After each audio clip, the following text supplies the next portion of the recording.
जय हिंद। आप सभी का स्वागत है फिर से हमारे बायोलॉजी के इस नए सेशन में।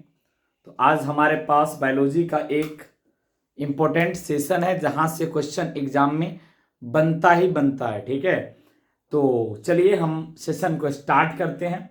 तो आज का जो मेरा सेशन है वो ये है, प्रकाश संश्लेषण, फोटोसिंथेसिस। फोटोसिंथेसिस क्या होता है उसके बारे में डिटेल में डिस्कस करेंगे। अगर आप इसको देख लेते हैं तो फिर फोटोसिंथेसिस से कोई प्रॉब्लम नहीं होगा।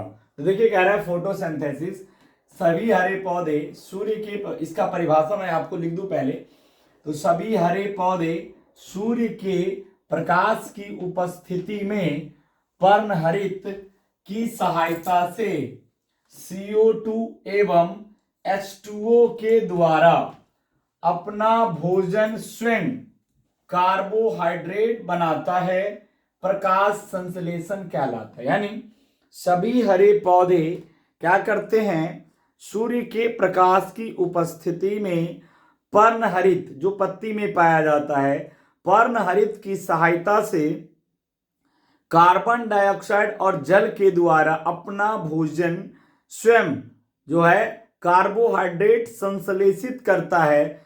तो इस पूरे प्रोसेस को प्रकाश संश्लेषण कहते हैं। ठीक है, तो क्या बोलता है, प्रकाश संश्लेषण में क्या होता है कि CO2 और H2O, ठीक है, के द्वारा किसकी उपस्थिति में, सूर्य के प्रकाश की उपस्थिति में, यानी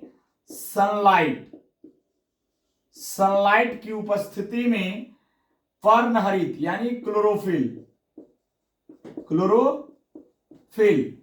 की उपस्थिति में, क्लोरोफिल की सहायता से क्या बनाता है, कार्बोहाइड्रेट C6H12O6 बनता है। इसके साथ साथ ऑक्सीजन गैस भी बनती है और कुछ मात्रा में जलवाष्प भी बाहर निकलता है। ठीक है, तो ये फोटोसिंथेसिस यानी ये कार्बन डाइऑक्साइड और जल के द्वारा सनलाइट की उपस्थिति में और क्लोरोफिल की सहायता से जो है कार्बोहाइड्रेट, ऑक्सीजन गैस और कुछ मात्रा में जो है वेपर भी बनता है, यानी जलवाष्प भी बनता है। अब बैलेंस करना पड़ेगा। तो यहाँ पे कार्बन की संख्या कितना है, 6 है, और यहाँ पे कार्बन की संख्या 1 है। इसको क्या करते हैं, बैलेंस करने के लिए 6 से गुना करना पड़ेगा।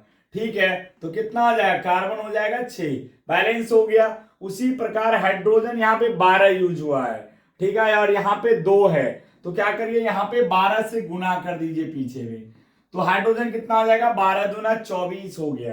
ठीक है, अब यहाँ पे कितना हाइड्रोजन, 12 है। इसको 24 बनाने के लिए यहाँ पे 6 से गुना कर दीजिए। तो हाइड्रोजन 6 दूना 12 और 12 कितना हो जाएगा, 24 हो जाएगा। अब ऑक्सीजन देखिए, यहाँ पे 6 दूना 12 ऑक्सीजन हो गया और यहाँ पे 12, यानी 12 12 24 ऑक्सीजन है। यहाँ पे देखिए 6 ऑक्सीजन यहाँ पे है और 6 ऑक्सीजन यहाँ पे है, 12। अब आपको 12 और चाहिए, यहाँ पे 2 है, इस 2 को 12 बनाना है तो 6 से गुना कर दीजिए, तो 6 दूना 12 हो गया। ठीक है, जब जल बहुत, तो इस प्रकार फोटोसिंथेसिस का क्या हो गया, रिएक्शन हो गया। इसका क्या नाम है, इसका नाम है कार्बन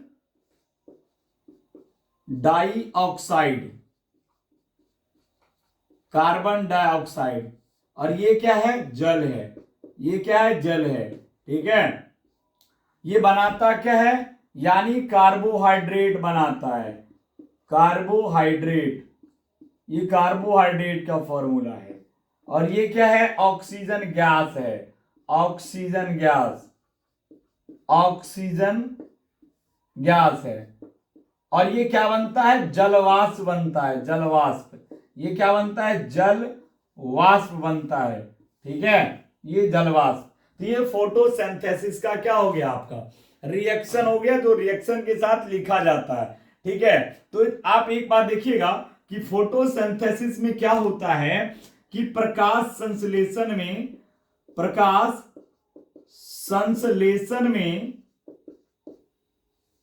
प्रकाश ऊर्जा को, यानी एक रासायनिक प्रोसेस है, प्रकाश ऊर्जा को रासायनिक ऊर्जा में रासायनिक ऊर्जा में परिवर्तन किया जाता है, परिवर्तन होता है। ध्यान रखिएगा, फोटोसिंथेसिस में क्या होता है कि जो प्रकाश ऊर्जा है उसको केमिकल एनर्जी में, लाइट एनर्जी को केमिकल एनर्जी में कन्वर्ट किया जाता है। तो इसका आप लोग स्क्रीनशॉट लीजिए, इसके बाद हम आगे वाला जो है टॉपिक पर बात करेंगे कि और प्रकाश संश्लेषण में क्या सब होता है। जल्दी से इसका स्क्रीनशॉट लीजिए, ठीक है।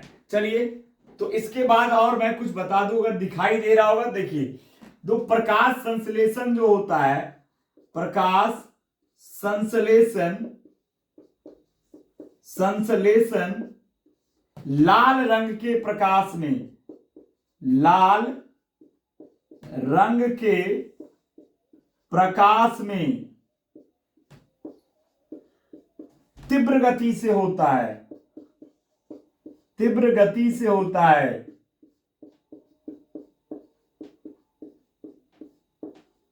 जबकि बैगनी रंग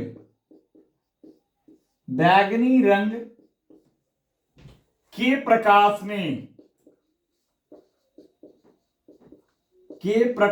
में सबसे धीमी गति से होता है, धीमी गति से होता है।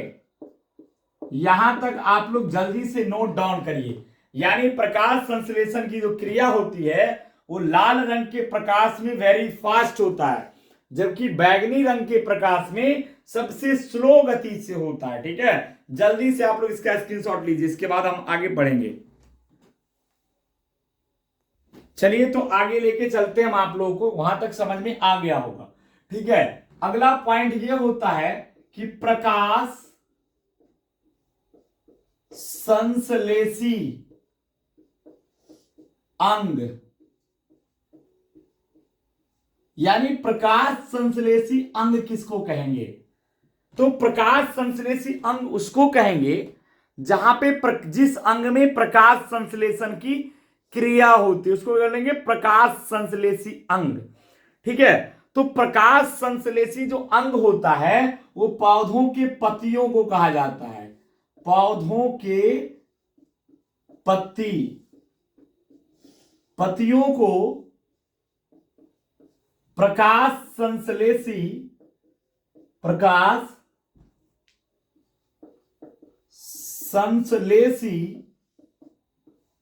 अंग कहा जाता है।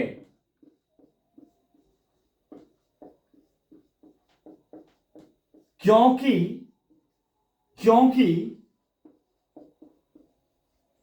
प्रकाश संश्लेषण की क्रिया पत्तियों में संपन्न होती है, पत्तियों में संपन्न होती है,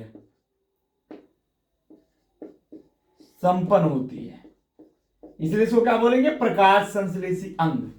एक क्वेश्चन और आता है, प्रकाश संश्लेषी अंगक,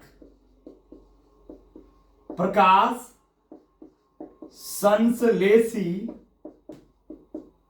अंगक। देखिए, प्रकाश संश्लेषी अंगक जो है वो किसको कहते हैं, ठीक है।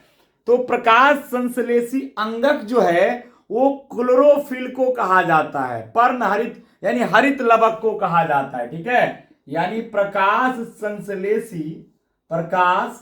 संश्लेषी अंगक हरित लवक को कहा जाता है, हरित लवक को कहा जाता है, क्योंकि हरित लवक पौधों के पत्तियों में पाया जाता है, पाया जाता है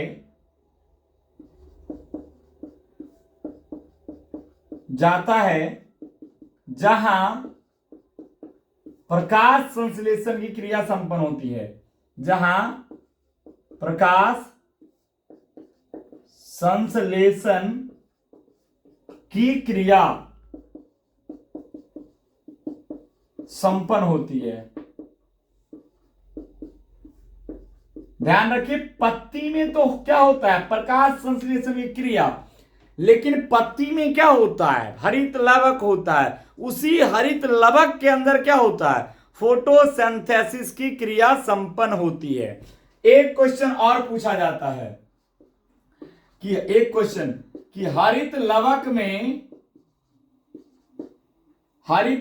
में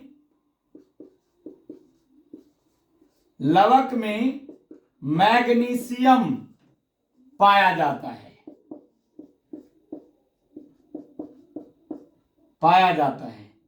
हरित लवक में क्या पाया जाता है, Mg, मैग्नीशियम पाया जाता है।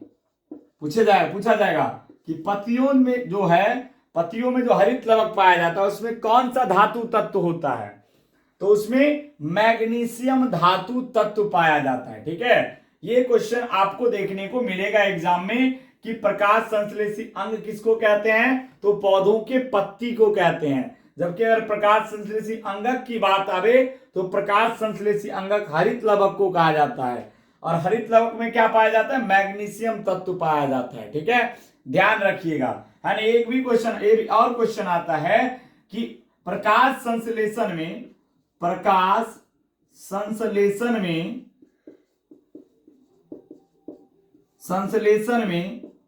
उपोत्पाद यानी बाई प्रोडक्ट के रूप में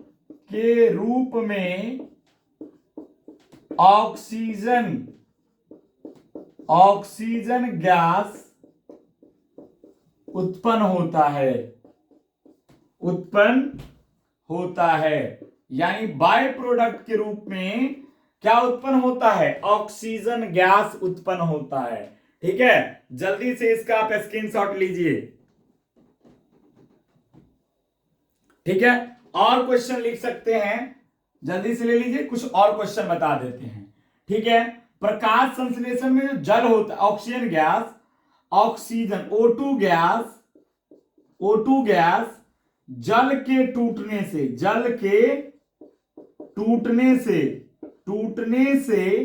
उत्पन्न होता है। किसके टूटने से, जल के टूटने। पूछेगा कि प्रकाश संश्लेषण क्रिया में ऑक्सीजन गैस किसके टूटने पर उत्पन्न होता है, तो ये जो है ऑक्सीजन गैस जो है जल के अणु के टूटने पर ऑक्सीजन गैस मुक्त होता है। ये बात आप ध्यान रखिएगा। ठीक है, एक क्वेश्चन और आता है, जल्दी से आप लोग इसको नोट डाउन करेंगे, है ना, तो मैं यहां पे लिख दूंगा, है ना, जल्दी से आप लोग इसको नोट डाउन करिए। ठीक है, चलिए इससे आगे एक क्वेश्चन और पूछता है कि प्रकाश संश्लेषण के लिए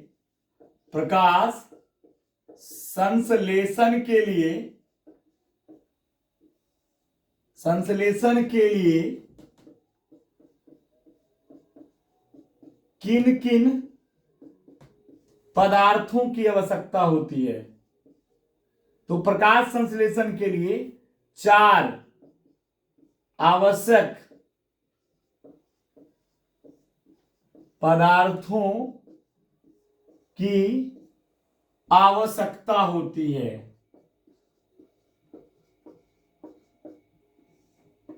4 पदार्थों की क्या होती है, आवश्यकता होती है। पहला जो है वो है H2O, दूसरा है CO2, तीसरा है पर्णहरित, और चौथा है आपको सूर्य का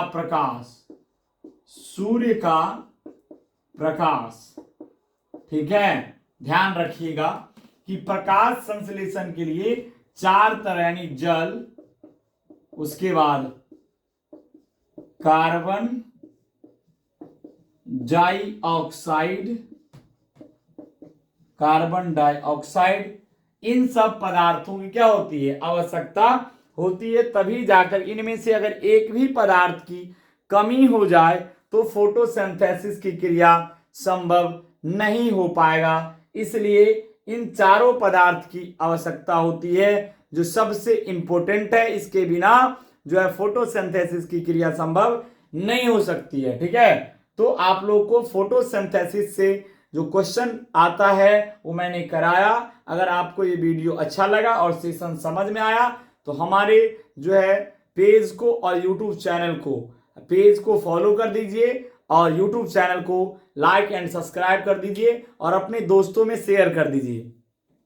इसके लिए चार जो है प्रयोग है कि चार प्रयोग द्वारा दिखाया जाता है कि इसको सिद्ध किया जाता है कि बताइए प्रकाश संश्लेषण के लिए जो है क्रिया के फलस्वरूप ऑक्सीजन गैस मुक्त होता है, CO2 की आवश्यकता होती है, परमाणु की आवश्यकता होती है, सूर्य की प्रकाश की आवश्यकता होती है। उसको एक्सपेरिमेंट के माध्यम से एग्जाम में पूछा जाता है, वो भी क्वेश्चन हम आप लोगों को कराएंगे। अभी साथ में 10th और 12th दोनों का बैच कंबाइंड रूप से चल रहा है, तो आप हमारे पेज से जुड़ सकते हैं और इसका फायदा उठा सकते हैं। धन्यवाद। जय हिंद, जय भारत।